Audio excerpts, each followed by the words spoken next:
Guys, ಏನಪ್ಪ ವಿಚಾರ ಅಂದರೆ ನೋಡಿ, ಜೇನು ಸಾಗಾಣಿಕೆ ಮಾಡ್ತಾ ಇರೋರು, ಜೇನು ಸಾಗಾಣಿಕೆ ಮಾಡಬೇಕು ಅಂತ ಅಂದ್ಕೊಂಡಿರೋರು, ಜೇನುನ ಪೆಟ್ಟಿಗೆನ ಇದರ ತೋಟ ತುರ್ಕಿಗಳಲ್ಲಿ ಇಟ್ಕೋಬೇಕು ಅಂತ ಅಂದ್ಕೊಂಡಿರೋರು ನೋಡಲೇಬೇಕಾಗಿರೋ ವಿಚಾರ. ಏನಪ್ಪ ವಿಚಾರ ಅಂದರೆ ಜೇನುಗಳಿಗೂ ಕೂಡ ಫೀಡಿಂಗ್ ಮಾಡ್ತಾರೆ. ಯಾವ ಥರ ಫೀಡಿಂಗ್ ಮಾಡ್ತಾರೆ, ಏನೇನು ಫೀಡಿಂಗ್ ಮಾಡ್ತಾರೆ, ಮತ್ತು ಎಷ್ಟೆಷ್ಟು ಫೀಡಿಂಗ್ ಮಾಡಬೇಕು, ಯಾವ್ಯಾವ ಸೀಸನಲ್ಲಿ ಫೀಡಿಂಗ್ ಮಾಡಬೇಕು ಅಂದ್ಬಿಟ್ಟು ಈ ವಿಡಿಯೋದಲ್ಲಿ ಹೇಳ್ತೀನಿ. ಬನ್ನಿ ತಿಳ್ಕೊಳ್ಳೋಣ. ನೋಡಿ, ಯಾವ ಥರ ಫೀಡಿಂಗ್ ಮಾಡೋದು ಅಂದರೆ ನೋಡಿ, ಇದೇ ಫೀಡರು, ಈ ಥರ ಇದೆ. ಇದೇನಂತ ಹೇಳ್ತೀನಿ ನಾನು ನಿಮಗೆ. ನೋಡಿ, ಇಲ್ಲಿ ಡೀಪ್ರದಲ್ಲಿ ನೋಡಿ, ಇಲ್ಲಿ ಇದೆಯಲ್ವಾ, ಇದನ್ನು ಫೀಡರ್ ಬಾಕ್ಸಲ್ಲೇ ಕೊಟ್ಟಿರ್ತೀವಿ. ಸೊ ಫೀಡರ್ ಬಾಕ್ಸ್ ಅಂದ್ಬಿಟ್ಟು ಈ ಪೋರ್ಷನ್ ತುಂಬ ತುಂಬಿದ್ರೆ ಅವು ಕುಡಿತವೆ ಇದನ್ನು. ಇದು ಏನಪ್ಪ ಅಂದರೆ ಇದು ಬೆಲ್ಲದ ಪಾಕನೂ ಹಾಕ್ಬೋದು ಮತ್ತು ಸಕ್ಕರೆ ಪಾಕನೂ ಹಾಕ್ಬೋದು. ನಾವು ಬೆಲ್ಲದ ಪಾಕ ಹಾಕ್ತಾಯಿದ್ದೀವಿ. ನೋಡಿ, ಕೆಲವೊಬ್ಬರು ಹೇಳ್ತಾರೆ ಇದ್ರ ಬಗ್ಗೆ ಐಡಿಯಾಸ್ ಇಲ್ಲದೆ ಇರೋರು, ನೀವೆಲ್ಲ ನಮಗೆ ಮೋಸ ಮಾಡ್ತಾಯಿದ್ದೀರಾ, ಮೋಸಗಾರರು. ನನಗೆ ಎಷ್ಟೋ ಜನ ಕಮೆಂಟ್ಸ್ ಹಾಕಿದ್ರು, ನೀವು ಪ್ಯೂರ್ ಜೇನುತುಪ್ಪ ಕೊಡ್ತೀನಿ ಅಂದ್ಬಿಟ್ಟು ಬೆಲ್ಲದ ಪಾಕನ ನಮಗೆ ತಿನ್ನಿಸ್ತೀರ ಅಂದ್ಬಿಟ್ಟು.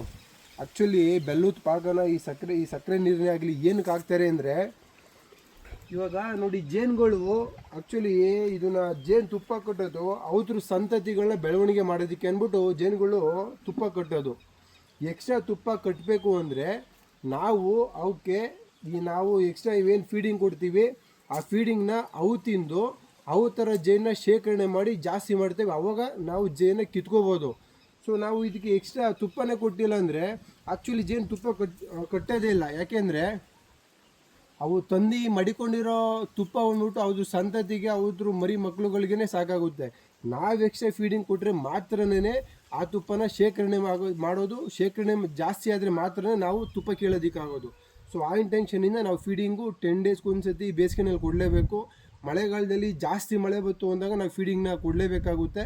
ಸೊ ನಾವು ಫೀಡಿಂಗ್ ಯಾಕಪ್ಪ ಕೊಡ್ತೀವಿ ಅಂದರೆ, ಇವಾಗ ಜೇನು ನೋಡಿ, ಇವಾಗ ಇಲ್ಲಿಂದ ಎಲ್ಲೋ ಒಂದು 2-3 ಕಿಲೋಮೀಟ್ರ್ ಹೋಗ್ಬಿಟ್ಟು ತುಪ್ಪ ಹೀರ್ಕೊಂಬರುತ್ತೆ ಅಂತ ಅಂದ್ಕೊಳ್ರಿ. ಸೊ ಮಕರಂದ ತರಬೇಕು ಅಂದರೆ ಅವಕ್ಕೆ ಒಂಥರ ಫ್ಯೂಯಲ್ ಥರ, ಅಂದರೆ ನಾವೇನೇ ಎಕ್ಸ್ಟ್ರಾ ತುಪ್ಪನ ಕೊಟ್ಟರೆ ನಾವು ತಂದು ಶೇಖರಣೆ ಮಾಡ್ತಾವಲ್ಲ, ಆ ತುಪ್ಪನ ತಿನ್ನೋಕ್ಕೆ ಹೋಗಲ್ಲ.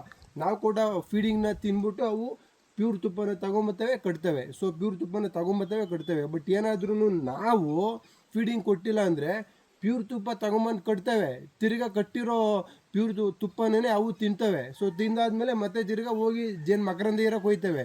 ಸೊ ಮಕರಂದ ಏರಕ್ಕೆ ಹೋದಾಗ ಅವು ತಂದು ಕಟ್ಟಿರೋ ತುಪ್ಪನೇ ತಿನ್ಕೊಂಬಿಟ್ರೆ ನಮಗೆ ತುಪ್ಪ ಸಿಗಲ್ಲ, ಯಾಕಂದರೆ ಶೇಖರಣೆ ಮಾಡೋದಕ್ಕಾಗಲ್ಲ.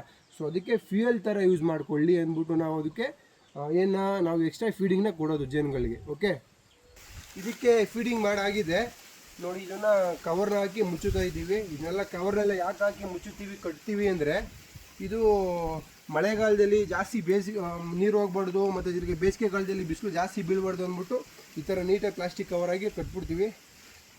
ಇನ್ನೂ ಹೆಚ್ಚಿನ ಮಾಹಿತಿಗೆ ನಮ್ಮದು ಯೂಟ್ಯೂಬ್ ಚಾನಲ್ ಇದೆ, MS ಫಾರ್ಮರ್ಸ್ ಅಂದ್ಬಿಟ್ಟು. ಇನ್ಸ್ಟಾಗ್ರಾಮ್ ಪೇಜ್ ಇದೆ, ಮತ್ತು ತಿರ್ಗಾ ಫೇಸ್ಬುಕ್ ಪೇಜ್ ಇದೆ. ದಯವಿಟ್ಟು ಫಾಲೋ ಮಾಡಿ. ನಾವು ಹೇಳ್ತಾರೆ ಇನ್ಫಾರ್ಮೇಷನ್ ನಿಮ್ಗೆ ಇಷ್ಟ ಆಯಿತು ಅಂದರೆ ನಿಮ್ಮ ಫ್ರೆಂಡ್ಸ್ಗಳು ಶೇರ್ ಮಾಡಿ guys. Thank you so much.